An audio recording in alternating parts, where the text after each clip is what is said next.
긍휼이 풍성하신 하나님 아버지께 함께 와서 예배하고 주님의 은혜를 생각하고 높여드립니다. 주의 백성들이 모일 때마다 주님께서 저희들 가운데에 진리를 깨닫는 마음을 허락해 주시고 또 우리를 부르시는 하나님 앞으로 달려갈 마음을 허락해 주시기를 기도합니다. 함께 이 말씀을 선포하고 또한 들을 때에 거기에는 진리를 또 하나님의 뜻을 깨닫게 하시는 성령께서 역사해 주시기를 우리가 간절히 원하고 소원합니다. 우리의 딱딱한 마음, 우리의 굳어진 마음을 주님이 말씀으로 녹여주시고 또 하나님 앞에 함께 참으로 예배하는 시간 되도록 인도하여 주시옵소서. 우리 주 예수 그리스도 이름으로 기도합니다. 아멘. 많은 사람들이 3일 동안에 주와 함께 광야에 있었다고 오늘 이 말씀이 기록합니다. 사실 예수님 주변에 모여 있었던 사람들, 그 사람들은 대부분 가난한 사람들이었습니다. 도시락 싸서 다닐 형편이 되지 않는 사람들이죠. 3일 동안 시간을 보내고 해산할 때가 되었는데 예수께서는 그 끼니도 제대로 먹지 못한 사람들을 보내려 하니 마음에 불쌍한 마음이 가득하셨습니다. 성경에는 우리 예수님이 품으셨던 감정에 대한 여러 가지 표현들이 나옵니다. 슬픔도 있고 또 분노, 절망, 또 기쁨, 피곤함 또는 심지어는 답답함 그런 여러 가지 감정들이 표현되어 있습니다. 그런데 그 중에서 가장 많이 언급된 예수님의 마음의 감정은 긍휼입니다. 오늘 본문에 기록된 이 불쌍히 여기다는 그 말, 2절 끝에 있죠. 먹을 것이 없으니 가엾게 생각한다. 불쌍히 여긴다는 말이 나옵니다. 그 단어는 헬라어 스플랑기조마이라는 단어를 번역한 말인데요. 그것은 어떤 상황을 보고 창자가 뒤틀리는 것 같은 그런 고통을 느끼는 것을 의미합니다.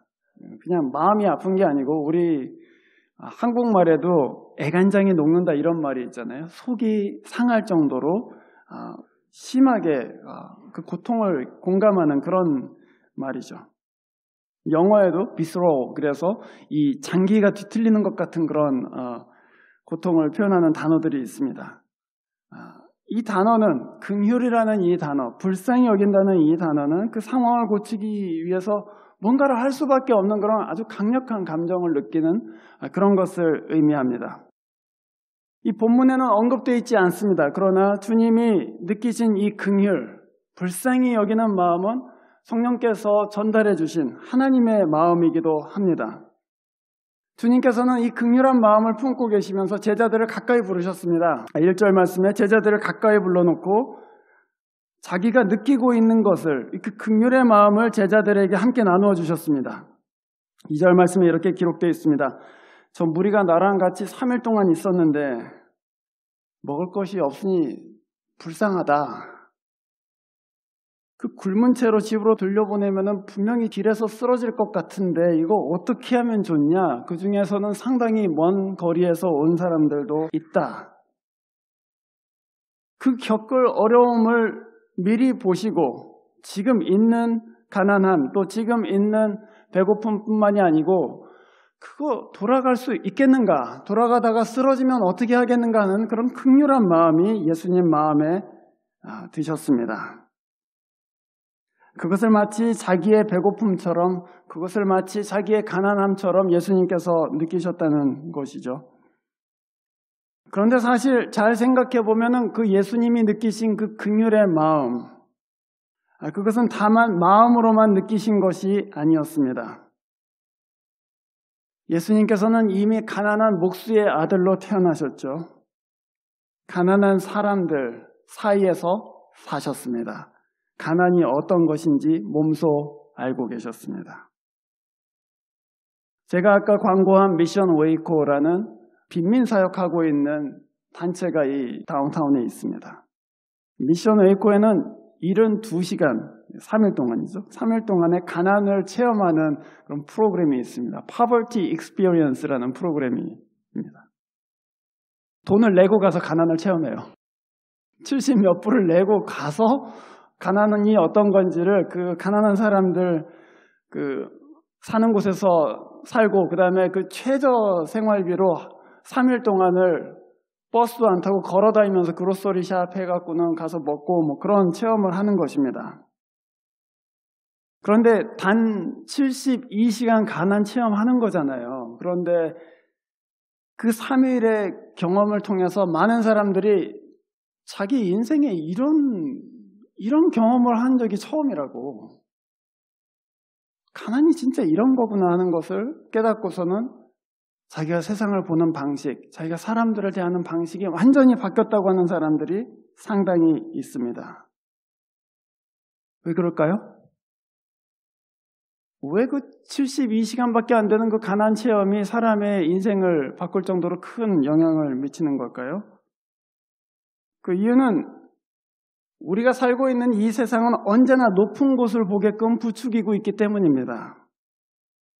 우리는 항상 우리보다 많이 가진 사람을 보게 돼 있죠. 학벌이 더 좋은 사람을 보면서 더 공부해야지 하는 생각이 들기도 하고 또 더 높은 지위에 있는 사람을 보면서 빨리 프로모트 해야 될 텐데 이런 생각을 합니다. 위를 계속 바라보다 보니까 우리에게는 우리 자신을 불쌍히 여기는 마음이 굉장히 커집니다. 다른 사람을 보니까 나는 가난하고 다른 사람을 보니 나는 못 배운 것 같고 또 다른 사람을 보니 나는 못생긴 것 같고 그런 계속 자기 자신을 불행하게 생각하는 그런 마음이 커지죠. 불행한 마음이 커지면 불평과 불만도 따라서 가득해집니다. 그게 세상이 우리를 부추기는 방식이죠. 높은 곳을 항상 바라보게 해요. 그런데 성령께서는 낮은 곳을 바라보게 하시기 때문이죠. 그것이 긍휼의 방향입니다. 성령의 인도하심을 받는 사람들은 높은 곳을 가려고 애쓰는 사람들이 아닙니다. 그 사람들은 가난한 사람들을 보기 시작해요. 우리 주변에 외롭게 있는 사람들의 마음이 끌리기 시작하죠. 곤경에 있는 사람들을 보면 이거 어떻게 하면 좋은가 하는 긍휼이 내 마음속에 들어오게 됩니다. 자꾸 마음이 쓰이는 거예요. 말하자면 기도하는데도 생각나고 밥 먹는데도 이 사람 잘 먹고 있나 그런 생각이 자꾸 드는 것이죠. 지난 주일에 점심을 다 먹고 나서 한 형제가 교회를 옆을 이렇게 지나가다가 그냥 교회에 쑥 들어왔어요. 미국 사람입니다. 네, 저를 찾았어요. 제가 누군지 모르고 찾은 거죠. 그냥 목사를 찾았어요. 그래서 점심이 끝나고 남은 것을 함께 먹으면서 왜 나를 찾았냐고 물어봤습니다. 자기는 마약 하다가 교도소에 갔었는데 나온 지 얼마 안 됐다고 그렇게 저한테 얘기하면서 자기 새 출발하고 싶은데 쉽지 않다고 그렇게 얘기했어요. 그래서 제가 물었습니다. 어디 살고 있냐? 그랬더니 프랭클린 애버뉴 근처에 텐트 치고 살고 있다고 그래요. 근데 지난주 주일에 저희 웨이코 기온이 상당히 높았잖아요. 그렇죠? 여름처럼 기온이 따뜻하고 높았단 말이에요. 그래서 텐트에서 산다고 하는데 그러냐? 그러고 지나갔어요. 그리고 뭐 이렇게 얘기도 해주고 또 뭐 고등학교 시험을 쳐야 되는데 도움이 필요하다고 해서 그럼 내가 선생이 있는지 좀 알아볼게 그러고서는 미션 웨이코에 연락도 하고 그러면서 보냈습니다. 보냈는데 이번 주일에 갑자기 기온이 떨어졌잖아요. 그래서 수요일인가 차를 몰고 있는데 갑자기 퍼뜩 그 생각이 나는 거예요. 걔가 어떻게 하지?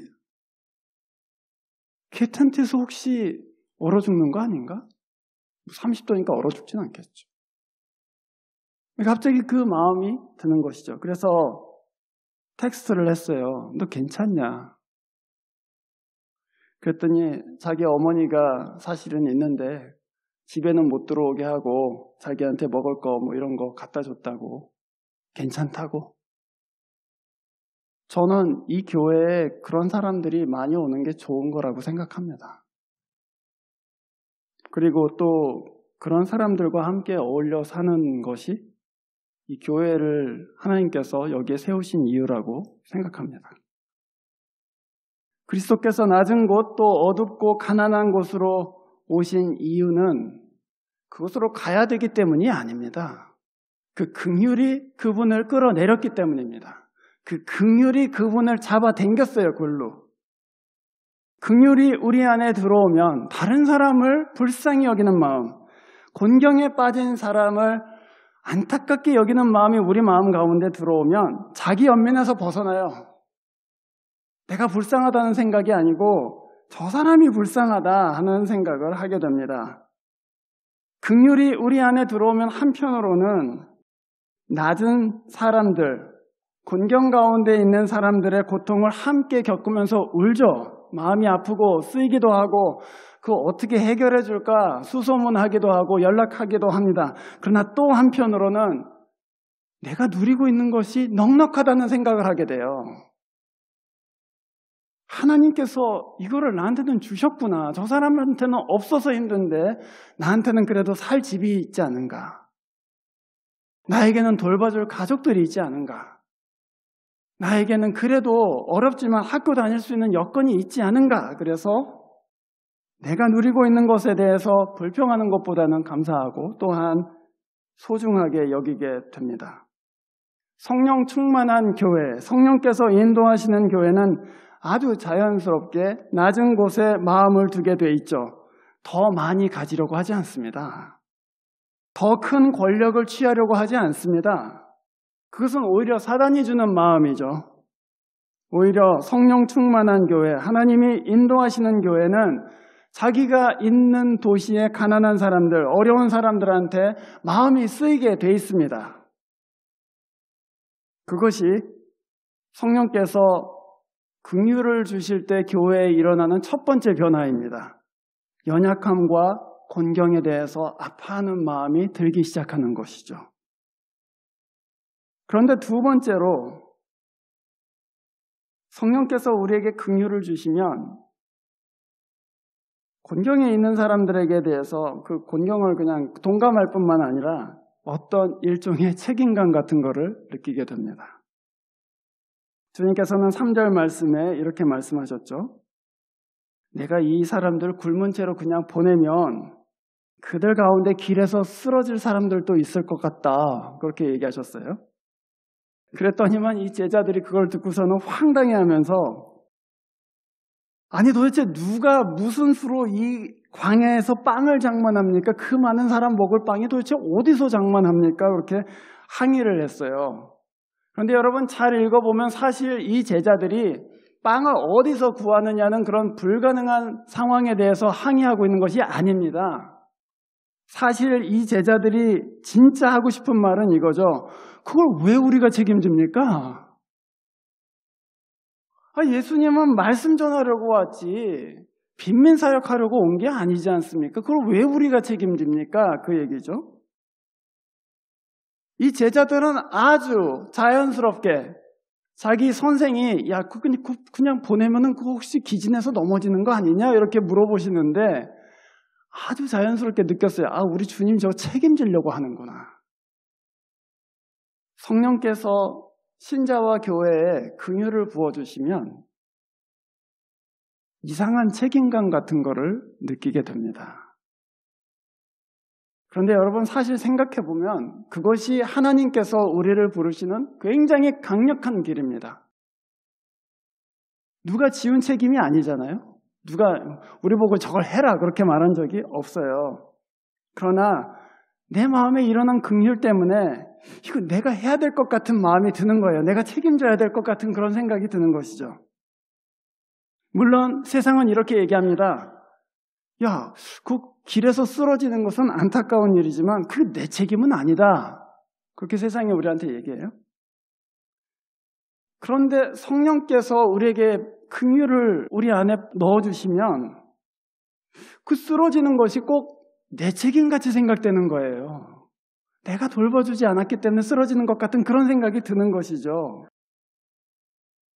그거는 이 세상의 도덕이나 윤리가 정의할 수 있는 그런 부분이 아닙니다. 우리는 그 긍휼 때문에 외면하면 오히려 심한 죄책감을 느껴요. 내가 도와줬어야 되는 거 아닌가? 왜 그렇습니까? 그 긍휼이 하나님으로부터 온 것이기 때문입니다.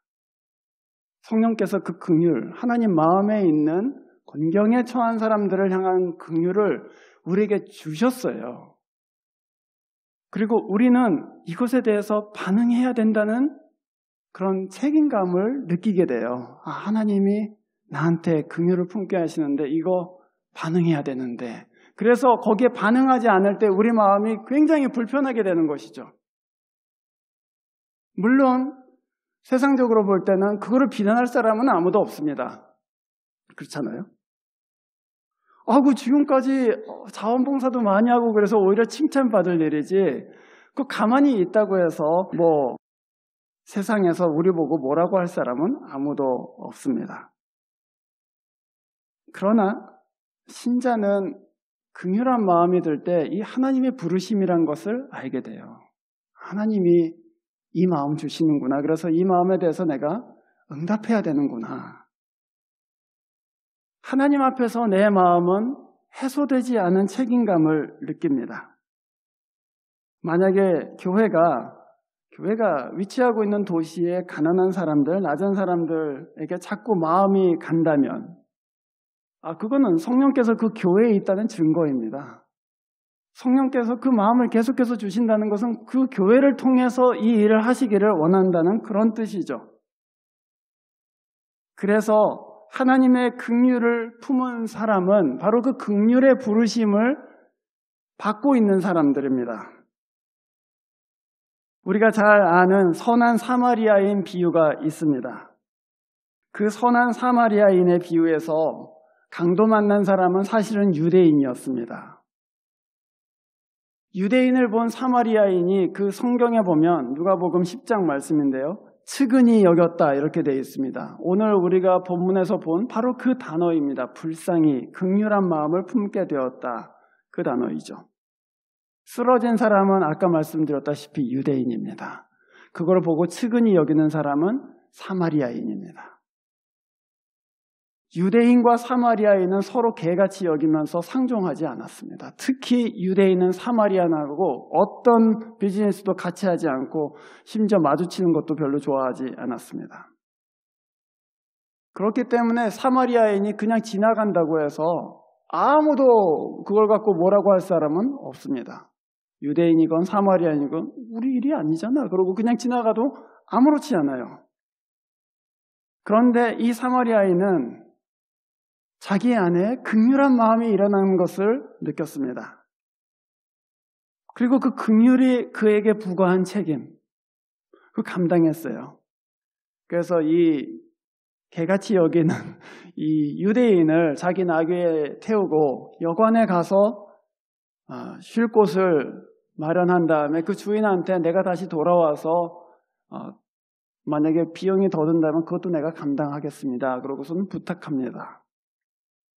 말하자면 자기가 가려던 길을 돌아서 가게 되는 시간도 손해보지요. 자기의 물질도 손해보지요. 하지만 그것이 사마리아인이 자기 안에 일어난 긍휼에 대해서 응답하는 방식이었습니다. 그것이 성령께서 교회를 인도하는 방식이에요.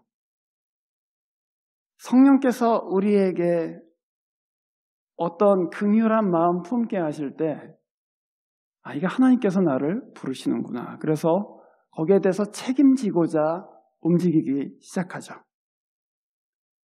여러분은 누구에 대해서 책임을 느끼고 계십니까?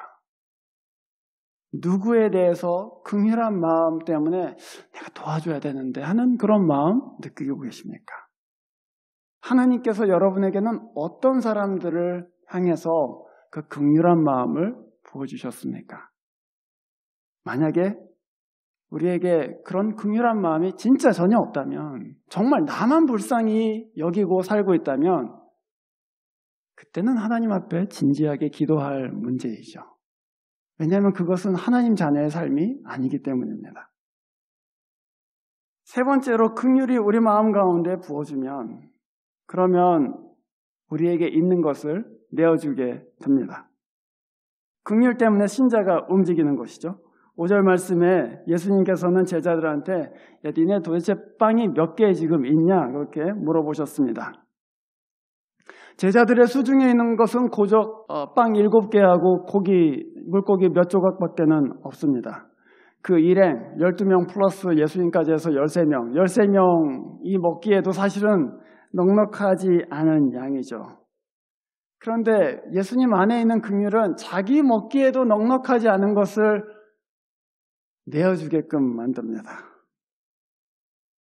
세상의 길하고는 너무 다르지 않습니까? 내가 먼저 먹고 남는 것으로 도와주는 거 아닙니까? 내가 먼저 서야지 그 다음에 남을 도와주지, 그런 마음이 당연히 있죠. 그런데 여러분, 그것은 자선의 길이지 그리스도인의 길은 아닙니다. 그는 세상의 길입니다. 내가 먹고 남는 게 있어야지 그때 돕는 것이다. 그건 세상의 길이에요. 하나님께서는 우리에게 있는 것이 부족한데, 아직 충분하지 않은데도 긍휼한 마음을 주신다는 말이에요. 그래서 그 긍휼한 마음을 막지 않고 내가 조금 덜 먹자, 내가 조금 덜 쓰자, 그러고서는 시간을 더 주기도 하고 물질을 주기도 하고 또 관심을 주기도 하는 것이죠. 그 사고방식, 우리가 먼저 먹어야지 그 다음에 남들도 돕는다, 그 방식이 사실은 교회 안에도 너무나도 깊이 퍼져 있어서 마치 제자들과 같이 우리가 먼저 먹어야 될 거 아닙니까 하는 제자들과 같이 퍼져 있죠. 그러나 성령께서는 그 사고방식을 깨뜨리십니다. 깨뜨리시는데 꾸짖음을 통해서 깨뜨리시는 것이 아닙니다. 성령께서는 긍휼을 나누어 주심으로 깨뜨리십니다. 그런데 한 가지 우리가 이 오병이어의 기적에서 배우게 되는 것은, 성령께서 우리가 없는 중에 긍휼을 쫓아서 우리의 시간을 드리고 우리의 물질을 드리고 우리의 힘을 드릴 때에 우리에게 하나님의 능력을 베푸신다는 것입니다. 주님은 그 7개의 빵, 몇 조각 되지 않는 물고기를 가지고 감사기도를 드리셨습니다. 저 같으면은 그거를 딱 안수를 하고서 한 2시간 동안 열심히 기도할 것 같아요. 막 주여 4,000명을 먹이게 해주시옵소서, 그러고 열심히 기도할 것 같은데, 본문에 보니까 예수님께서는 그냥 평범한 식사 기도를 하신 것 같습니다. 그냥 손에 드시고 주님 이거 어떻게 할까요? 주님께서 다 먹을 수 있게 해주십시오, 그러고서는 기도하셨습니다. 그런데 짧은 식사 기도에 불과한데 성령께서는 그 긍휼을 쫓아서 행하는 사람, 바로 예수 그리스도이십니다. 그분이 하나님을 기쁘시게 하기 때문에 하나님의 영광을 위해서 능력을 바로 베풀어 주셨습니다. 여러분 가운데에는 그게 진짜 있었던 일 맞습니까? 그렇게 생각하실 수도 있죠. 제가 신학교 다닐 때도요, 저희 교수님 중에 한 분이 수업 시간에 들어오셔갖고는 오병이어 기적을 얘기하시면서 조금 삑딱한 교수님이었어요. 다 좋은데 갑자기 광주리는 어디에서 났어? 뭐 이렇게 믿을 수 없다는 것이죠. 믿을 수 없는 기적이 일어났습니다. 사실 그렇잖아요. 그러니까 기적이죠. 캘리포니아에서 큰 개척을 해서 큰 교회 목사님으로 있던 중국계 미국 목사님 프랜시스 첸이라는 목사님이 있습니다. 성공적으로 목회를 열심히 하고 또 큰 교회가 되어서 앞으로도 전도가 창창한데, 어느 날 하나님께서 또 그거 그만 다 두고 이제 가난한 사람한테 들어가라, 그런 마음을 주셨대요. 그래서 그 큰 교회를 그냥 사임하고 샌프란시스코에 있는 도시 빈민사역에 뛰어들었습니다. 그래서 이제 노숙인들하고 같이 이제 살고 먹고 복음 전하고 이제 그렇게 사는데, 큰 이제 그 집회를 하게 됐어요. 그래서 이제 팀들하고 같이 기도를 하는데, 자기 재정 담당한 형제가 와서는 목사님, 그런데 우리가 지금 한 900명 정도 노숙자들, 가난한 사람들 이 집회에 올 것 같은데 이 사람들 먹일 고기가 없습니다. 그만한 돈이 지금 없습니다. 이제 그렇게 얘기했대요. 그래서 그래, 그러면 우리 같이 기도하자. 그러고서는 팀원들 다 모아놓고 한 2시간 정도 기도했대요. 우리한테 이 사람들 먹일 수 있도록 하나님 공급해 주십시오. 그렇게 이제 기도를 했대요. 기도하고 끝나고 한 20분 후에 여러분 아시는지 모르겠는데 트레이더 조라는 그 그로서리 샵이 있습니다. HB 같이. 전화가 왔어요. 그래서 무슨 일이냐고 그랬더니 이 정전이 됐는데 전기가 끊어졌는데 그래서 전기가 끊어져 갖고 이 프리저에 있는 것들을 다 버릴 형편이 됐으니 니네들 필요하면 이거 다 갖고 가라고 우리가 트럭까지 해갖고 다 딜리버리 하겠다고 그랬다는 거예요. 믿어지지가 않죠. 그렇죠? 이 목사님도 그렇게 얘기하시더라고요. 믿어지지가 않는다고. 그런데 몇 주 후에 똑같은 일이 또 일어났습니다. 성경에 7개의 빵이 도대체 어떻게 4,000명을 먹였는지는 나와 있지 않습니다. 왜 그런지 아세요? 그거 어떻게 했는지는 중요하지 않기 때문이에요. 그거 어떻게 됐는지 알면 우리가 그거 따라할까 봐, 그렇죠? 그거 중요하지 않아요. 중요한 건 무엇입니까? 이 기적은 긍휼에서부터 나왔다.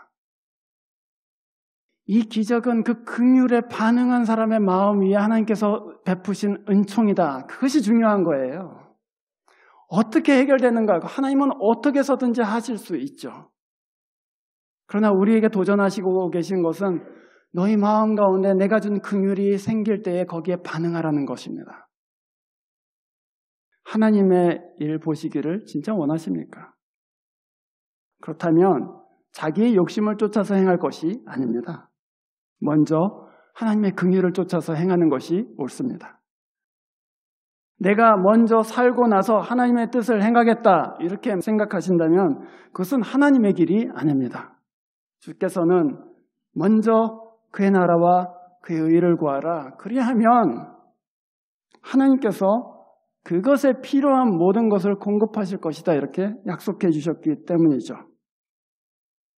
약속이 있는 삶에 여러분의 갖고 있는 것들 또 여러분이 누리고 있는 것들을 나눠주시고 헌신하고 열매 없는 나를 위한 삶. 그 진짜 열매 없죠. 그렇죠? 나를 불쌍히 여기는 삶, 그 삶으로부터 벗어나시기를 바랍니다. 그리스도께서는 아까 말씀드린 바와 같이 우리를 향한 긍휼 때문에 가장 낮고 어두운 곳으로 오셨습니다. 그 긍휼 때문에 우리를 향해서 무한한 책임을 느끼신 것이죠. 그 긍휼 때문에 거기에 반응하시기 위해서 자기가 갖고 있는 것들을 다 포기하고 이 땅 가운데로 내려오셨습니다. 자기의 유익을 구하지 않고 자기가 먼저 먹고 자기가 먼저 집 사고 하는 것 상관하지 않고 다 주셨습니다. 그리고 하나님께서는 그 인생을 축복하셨습니다. 많은 기적을 보여주시고 많은 사람들을 돌아오게 해주셨습니다. 더구나 마지막에는 그를 죽음에서 일으켜서 하늘의 보좌 위에 앉히셨습니다. 바로 그분, 긍휼이 풍성하신 그 왕이 이 교회의 주인이십니다. 그가 바로 여러분의 주인이시고 그가 바로 그가 세우신 그 나라가 다름 아닌 긍휼이 풍성한 하나님의 나라이죠. 성령께서는 우리들 마음에 이 그리스도 마음에 있었던 긍휼을 똑같이 부어주십니다. 그 긍휼의 부르심에 응답하시기를 바랍니다. 그 긍휼을 품은 사람들, 그 사람들이 그 긍휼에 응답하기 시작할 때에 진짜 작은 걸음 한 걸음을 내딛기 시작할 때에 그 긍휼을 통해서 하나님의 나라가 우리 가운데 임하고 또한 이 세상 가운데 확장될 것입니다. 기도하겠습니다. 주님, 이 세상은 긍휼하기보다는 무정하고 힘이 없는 사람을 돌봐주기보다는 무시하거나 짓밟을 때가 많이 있습니다. 혹 교회에도 그런 세속적인 생각이 들어오고 있지 않은지 저희들은 심히 근심스럽고 또한 저희 자신을 돌아보게 됩니다. 먼저 그의 나라와 의를 구하라고 하신 우리 주님의 말씀을 좇아서 성령께서 우리 교회 안에 또 신자 안에 불쌍히 여기는 마음 주실 때에 응답할 수 있게 도와주시옵소서. 또한 주님, 저희가 그리스도의 몸된 교회로 이곳에 서서 어떤 율법이나 또는 의무감으로 돕거나 뛰어드는 것이 아니라 우리 그리스도께서 품으셨던 그 불쌍히 여기는 마음, 그 마음으로 주의 일을 할 수 있도록 도와주십시오. 그 긍휼이 우리의 딱딱한 마음을 깨뜨리고 녹이게 해주시고 그 긍휼이 우리를 참 사람으로 만들도록 주님 은혜 베풀어 주십시오. 그래서 하나님의 나라가 이 교회에 임하고 또한 이 교회를 통해서 여러 가난하고 낮은 사람들 가운데로 확장되어 갈 수 있도록 인도하여 주시옵소서. 주 예수 그리스도 이름으로 기도합니다. 아멘.